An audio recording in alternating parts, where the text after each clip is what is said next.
India finds itself in a unique position to be a peacemaker.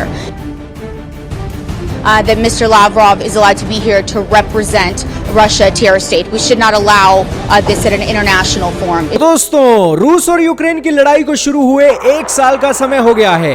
1 साल के अंदर दुनिया के किसी भी देश को आप उठाकर देख लीजिए, किसी ने भी इस जंग को रोकने का प्रयास नहीं किया है और उसको लेकर कोई जिम्मेवारी वाले कदम नहीं उठाए हैं। ये कदम सिर्फ भारत ने उठाया है और सबसे पहले आपको ये खबर देने के लिए हम आपके पास आ गए हैं। दोस्तों, रशिया और अमेरिका के विदेश मंत्रियों की मीटिंग भारत के अंदर हुई है और प्रॉपर तरीके से 10 मिनट से भी कम समय के अंदर दोनों लीडरों को आमने सामने भारत ने बिठाया है। जब यह G20 का समिट हो रहा था, उस समिट के अंदर आने से पहले अमेरिकी विदेश मंत्री ने कहा कि मैं किसी भी तरीके की मीटिंग रशिया और चाइना से नहीं करने वाला हूं। लेकिन फिर भारत के ऑफिशियलों ने, ऐसा बताया जा रहा है कि दबाव डाला कि आप यहां पर एटलीस्ट बातें तो कीजिए। बातें ना करने से किसी सिचुएशन का हल नहीं है। तो उसके बाद रशिया और अमेरिका के विदेश मंत्री को बिठाया गया और बेसिकली 10 मिनट से कम समय तक बातचीत करवाई गई। अब दोस्तों, इस बातचीत के अंदर निकला क्या? रूस के विदेश मंत्री को अमेरिका के विदेश मंत्री ने सबसे पहले क्रिटिसाइज किया कि आप अपनी जो स्टार्ट ट्रीटी से निकल गए हो। स्टार्ट ट्रीटी क्या है? जिसके अंदर रशिया और अमेरिका एक दूसरे को अपने न्यूक्लियर हथियारों की लिस्ट साझा करते हैं कि उसने कौन कौन से न्यूक्लियर हथियार कहां कहां तैनात कर रखे हैं और उसकी परसेप्शन और इसी के साथ उसकी जानकारियां एक दूसरे के साथ साझा करते हैं। इसके ऊपर उन्होंने प्रोटेस्ट किया, तो इसके ऊपर रशिया के विदेश मंत्री ने भी उनको खूब खरी खरी सुनाई और 10 मिनट तक ये टोटल मीटिंग चली। हालांकि ये पहली मीटिंग है, जब से ये जंग स्टार्ट हुई है तब से दोनों देशों के विदेश मंत्री आपस में मिले ही नहीं है।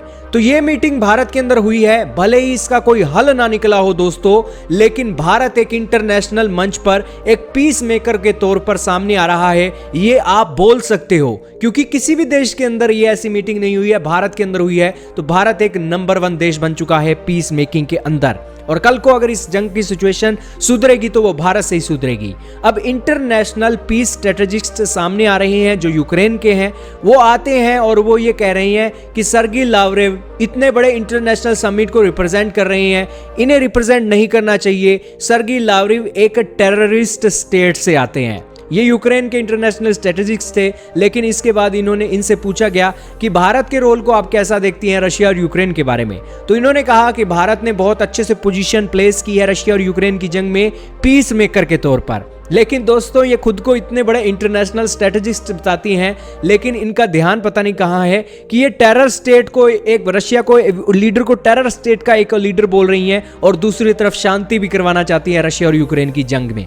तो ऐसे स्ट्रेटेजिस्टों से बचकर रहिएगा और बेसिकली ओरिजिनल जो पीस मेकर कंट्रीज हैं आज की इस दुनिया में, वो बहुत कम है और भारत उसके अंदर नंबर 1 देश बन रहा है। और उम्मीदें बन रही हैं कि कल को रूस और यूक्रेन की जंग थमेगी तो भारत एक इंपॉर्टेंट रोल प्ले कर सकता है। आपको क्या लगता है दोस्तों? कमेंट में बताइएगा।